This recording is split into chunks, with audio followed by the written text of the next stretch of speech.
up, guys? Welcome back to my channel. This video is gonna be a story time, as you can tell by the title. About how I got pregnant at 17, how my pregnancy experience was, and my birth experience. So yeah. I was 17. I was a senior in high school. And me and my baby's dad were together for about a year and a half, around something like that. And my period, if you're a girl, your periods, you're common for periods to be irregular, some women, and my periods were. So for me, missing my period, it was a normal thing. And 2 months went by, and on December 18th 2018, I found out I was pregnant. I was at work when I found out. And it was a very hard realization, because I knew how my mom would react and stuff. I waited till my mom came and got me. I told about four or five people at work, and when my mom came and got me, my coworker actually told her. She said, "Don't scream at your daughter." My mom was screaming at me, not screaming, but like raising her voice at me over something. I can't remember exactly what. But my coworker was like, "Don't scream at your daughter. She has something to tell you." My mom instantly knew. She was like, "You're pregnant, aren't you?" I didn't say anything. So when we got outside of my work and into the car, she asked me again. She's like, "Are you pregnant?" I was like, "Yeah." So then she was really upset. She was crying.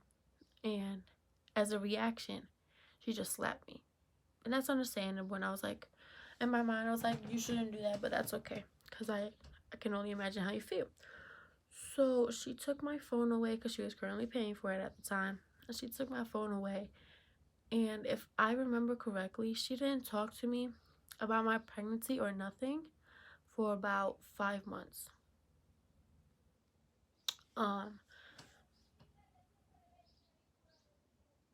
She didn't talk to me for my 5 months, and then she called my mom, my grandmother, and my aunt, who live in Puerto Rico.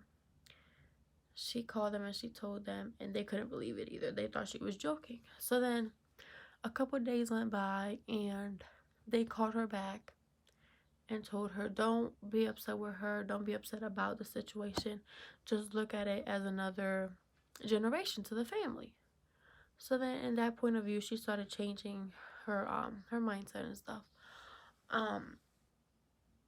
So that my aunt is in a wheelchair. She has muscular dystrophy. So she wanted to experience some stuff with me. So she set up a gender reveal for me. I was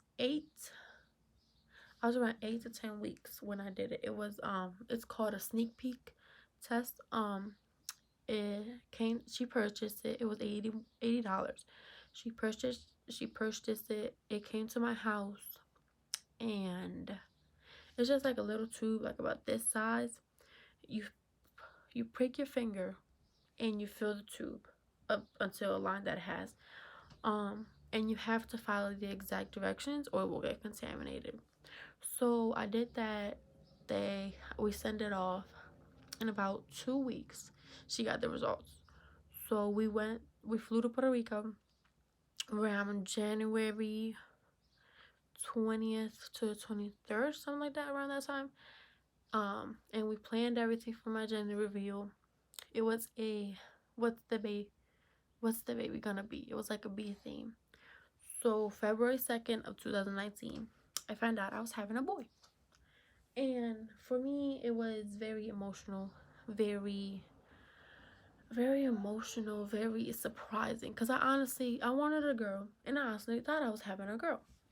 So then, and I honestly, for me, in my experience with the baby's dad and his family and stuff, I personally didn't want a boy at that time, just because of the fact of how his dad is and everything. So I didn't want it. I didn't want that gender, but I learned to live with it and accept it, and I love him very much. Um, so yeah, I found out I was having a boy. I yelled, I screamed, I cried, everything. I cried for 2.5 hours after I pulled the thing. It was like a little ball filled with blue confetti, and when I pulled that, I started crying for about 2.5 hours. So that finished and stuff, and we came back home around the 10th or something like that. I don't really remember the days. Um, so then fast forward to, and another thing about my pregnancy was when I found out December 18th, on December 24th, I was 6 weeks. And I found out I was 6 weeks because I had to go to the hospital because of my throwing up constantly. I was diagnosed with hyperemesis gravidarum, which is basically um, the worst case of morning sickness. I was constantly dehydrated, constantly not eating, no nothing. I couldn't eat. I couldn't keep nothing down because every minute of every day I was throwing up. I would throw up at least 5 to 10 times a day, and get in the shower at least 5 times a day. So it was really hard. Um, so I was hospitalized 2 times. One in December, one in March, I think it was. Um, and with the last hospitalization, a nurse called me from my OBGYN's office, and she recommended that I have a nurse come to my house to put IV fluids on every weekend, um, and to treat me and check on me and stuff. So every weekend I would have a nurse come to my house and put an IV and give me fluids. I don't know if you guys know, but there's a Sofran pump.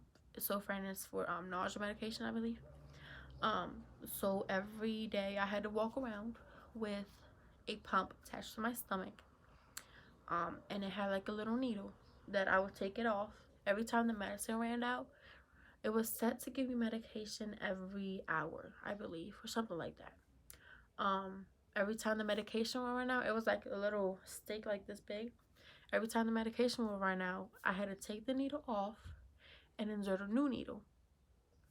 Or just change the medicine. I could only take it off when I was getting in the shower. Could not get wet, so that was the only um reason I would take it off. But um it really helped. I was on it for about 2-3 months. And a nurse would call me over the phone as well to check on my vitals, like temperature, weight, how I'm feeling today, did I eat, blah, blah, blah. I know it's disgusting, but one time I was in the car with my mom. I was in the front seat, in the passenger seat, and we were eating Chick-fil-A. And I was in the pump at that time. Um, my morning sickness wasn't really that bad that day, but I ate Chick-fil-A. I ate like maybe 5 pieces of nuggets and like 5 fries, and I threw all of it up in the car. It was really disgusting. But that's an example of how it was. Um, Fast forward to July. Um, I had my baby shower a month before my birthday. My best friend threw me the baby shower. Um, I wasn't. I was talking with my baby dad, but I wasn't at the same time. Um, because of the situation. Um, it was really fun. The baby shower was really fun. Not that many people came because it was raining, and they had work and everything. Um, it was really fun. Um, I got very needed gifts. Um, it was I had the baby shower July 7th, 2019, and my birthday was August 7th, 2019. Um,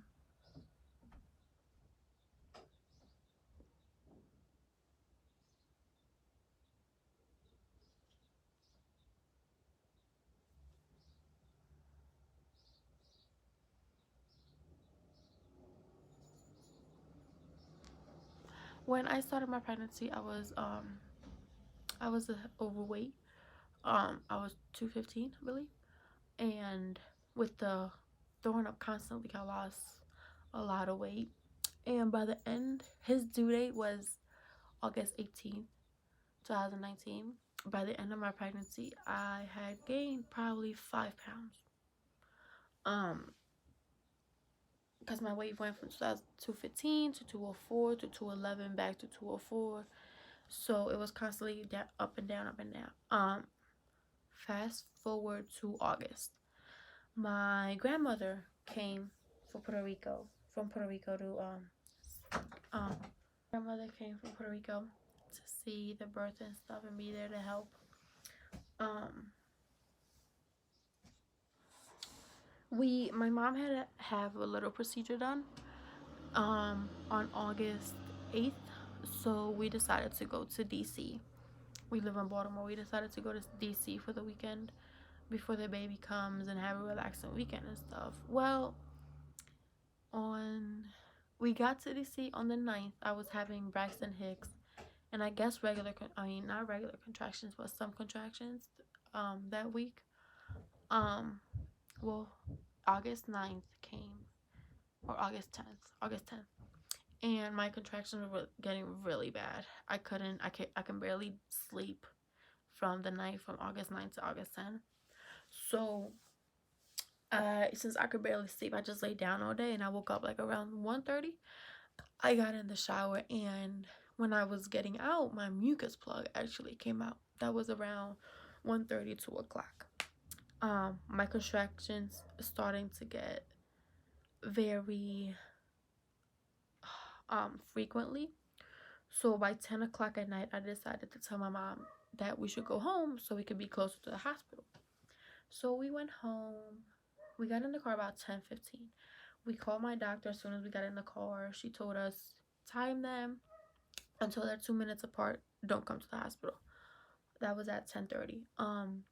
By 11 o'clock, at 10:30 when we was on the phone with my doctor, they were 20 minutes apart. By 11 o'clock, they were 15 minutes apart. By the time we got about 10 to 15 minutes from my house, they were 5 minutes apart.